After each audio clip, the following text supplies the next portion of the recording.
నా గుండెల్లో ఉన్నది మీరు నిరంతరంగా నాది ఉంటారు, నాకు తెలుసు.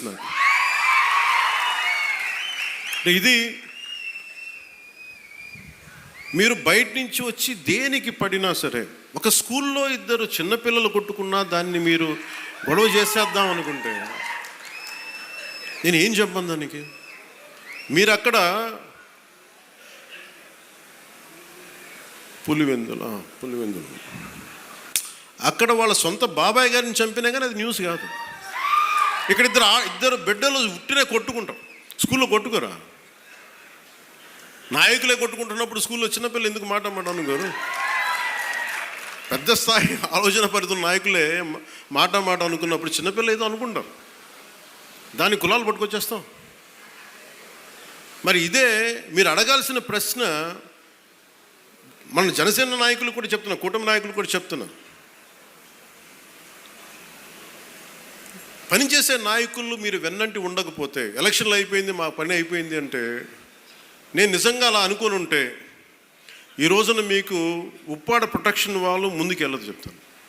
మీరు ఇన్ని సంవత్సరాలు ఉన్నారు, ఎవరు తీసుకెళ్ళారు చెప్పండి. ఈజీగా మాట్లాడి సరిపోదు, అక్కడ నువ్వు కన్విన్స్ చేయాలి. ఎందుకని 100 ప్రాజెక్టులు ఉంటాయి స్టేట్ గవర్నమెంట్, ప్రయారిటీస్ ఎందుకు చేయాలి?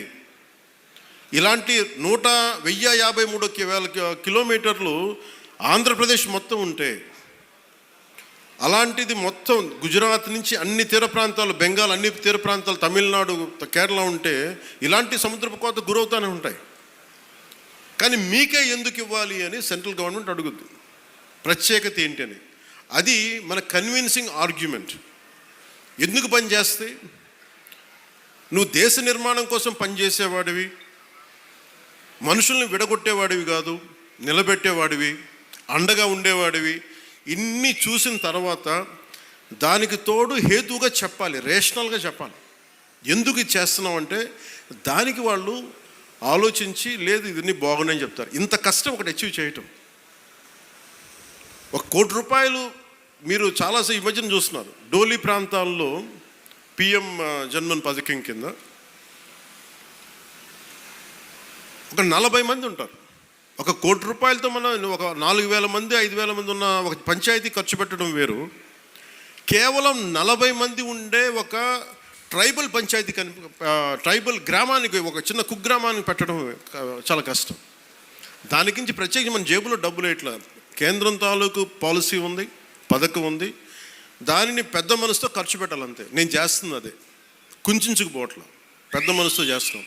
అందువల్ల డోలీ మోతలు అంటే మన కనీసం కరెంటు ఉంది, కరెంటు లేని గ్రామం ఒకటి అలలాడుతుంటే ఒక్క మాట మన జన సైనికులు కానీ మనం పంపిస్తే ఆ గ్రామానికి కరెంట్ వచ్చింది 70 ఇన్ని సంవత్సరాలు.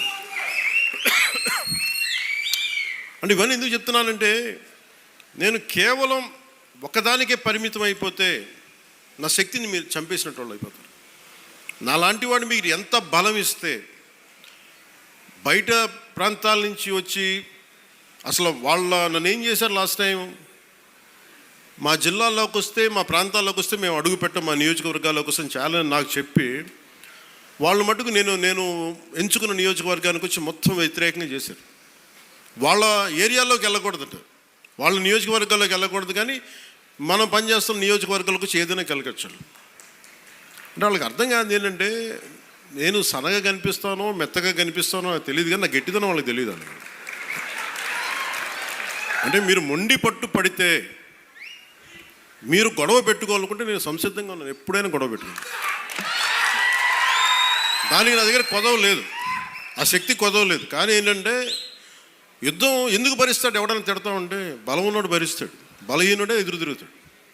నేను ఎప్పుడన్నా సరే నా వ్యక్తిగతంగా నేను ఎప్పుడు గొడవ పెట్టుకోను. వ్యవస్థ కోసం ఇబ్బందులు అయినప్పుడు నాకేంటి, గత ప్రభుత్వం అద్భుతంగా పనిచేస్తే నాకు ఎందుకు అవసరం ఏముంది? అసలు పాలిటిక్స్ రావాల్సిన అవసరమే లేదు. ఉదాహరణకి నల్గొండ లాంటి ప్రాంతంలో ఫ్లోరోసిస్తో బాధపడుతూ ఉంటే కృష్ణానది నీళ్ళు హైదరాబాద్ దాకా వెళ్తున్నాయి, కానీ ఆ దారి వెంబడి వస్తున్న నల్గొండలో నీళ్ళు చాలా సంవత్సరాలు లేవు, ఈ మధ్యన వచ్చినాయి. అక్కడ మనుషులు ఈ మన ఫ్లోరోసిస్ తోటి చిన్న బిడ్డలు వంగిపోయి మంచానికి ఉంటే అది బాధ కలుగుతుంది. ప్రభుత్వాలు ఏం చేయట్లేదు. అలాంటి అనేకమైన సంఘటనలు కోకొల్లలుగా జరిగితే అది నాకు బాధ్యతని పెంచి రాజకీయాల్లో మనం ఏదైనా చేద్దాం, ప్రయత్నం చేద్దాం.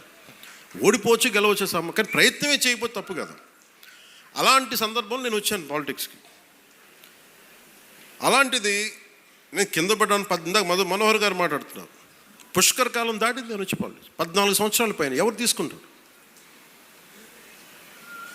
నాకు రాజకీయాలు, నాకు డబ్బు సంపాదనకి, నాకు డబ్బు సంపాదన, నేను బిగ్ యాక్టర్. నేను నెంబర్ 1 యాక్టర్ని కాదేమో, కానీ నా స్థాయిలో నేను బాగా డబ్బులు సంపాదించగలిగే యాక్టర్ని. ఓడిపోయినా కానీ, సినిమా ఫ్లాప్ అయినా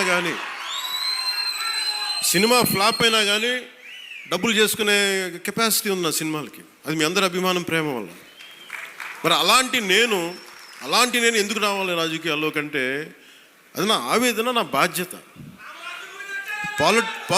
పాలిటిక్స్ నా బాధ్యత. అంటే ఎంతసేపు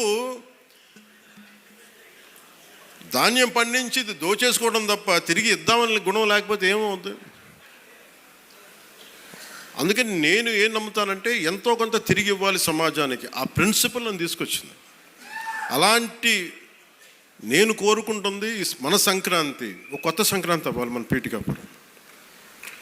ఇది మీరందరూ నా కుటుంబ సభ్యులు. మీకు ఆనందం ఇవ్వడమే నా పని. ఆనందం ఇవ్వడం అంటే మళ్ళీ ఇంటికి వచ్చి డ్యాన్స్ చేయమనేరా? అంటే మీరు బలం అవ్వడానికి నేను చేదోడు వాదోడు అవుతాను.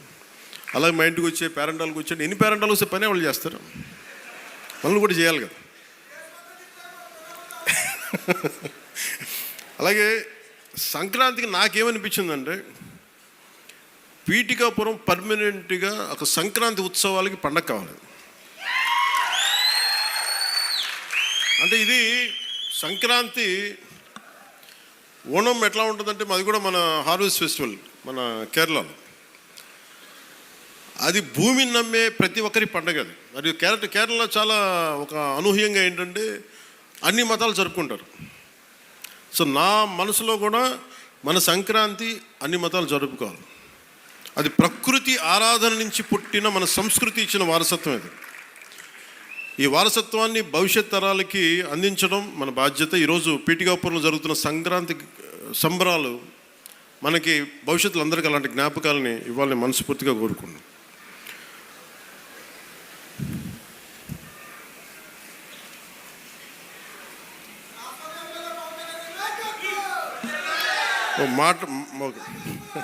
అలాగే సంక్రాంతి అనగానే నేను మెయిన్గా ఎందుకు చాలా నాకు అనిపించిందంటే, గోదావరి జిల్లాలండి, కోడిపందాలండి, జోదాలండి,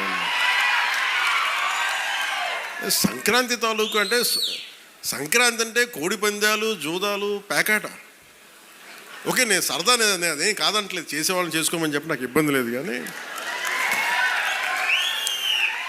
అంటే నేను తెలంగాణ స్నేహితులు కూడా చెప్తా ఉంటాను. హైదరాబాద్ నేనే ఇంట్లో ఉంటే, నేను హైదరాబాద్లో ఉంటే ఇప్పుడు 10 years బ్యాక్ మేము ఎక్కడికి వెళ్తా అంటే, మేము భీమవరం వెళ్ళిపోతామండి, లేదంటే మేము తూర్పుగోదావరి వెళ్ళిపోతాం. దేనికి అంటే మేము అక్కడ ఈ కోడి పందాలకి ఎంత డబ్బులు వేస్తారని నాకు తెలియదు కూడా తెలియదు.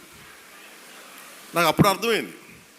అంటే నేను అనేది సంక్రాంతి అంటే కేవలం కోడి పందాలు, పేకాట, జూదం దగ్గరికి పరిమితం అయిపోతే రాంగ్ ఇండికేషన్ వెళ్తుంది సొసైటీకి. ఇంకెక్కడ వెళ్ళాం మనం. అది మార్పు రావాలి అంటే, ఎందుకంటే మన సంస్కృతిని మనల్ని దేనికైతే అసలు మూలం ఎట్లా ప్రారంభం అది మర్చిపోయాం అనుకోండి, మర్చిపోతే అది దారి తప్పేస్తాం. అప్పుడు మీకు మెకాలే చెప్పినట్టుగా ఒకరిని దెబ్బ కొట్టాలి, ఒకరిని సంస్కృతిని, దేశాన్ని వైపౌట్ చేయాలంటే ముందు వాళ్ళ సంస్కృతిని చంపేయడం. సో ఇది సంస్కృతి మూలాల్ని పరిరక్షించడానికి, మర్చిపోకూడదని చెప్పడానికే ఈ వేడుక ఈ రోజున పీఠిక. ఇది మొత్తం రాష్ట్రంలో ప్రతి నియోజకవర్గంలో ఇది అవ్వాలి. ఇది మనకి గోదావరి జిల్లాలో సంక్రాంతిని కోడిపందాలు ₹1,00,00,000 చేతులు మారుతాయి అనే మాట పోవాలి. సంక్రాంతి నుంచి భోగి మంటల్లో కలిపేయాలి.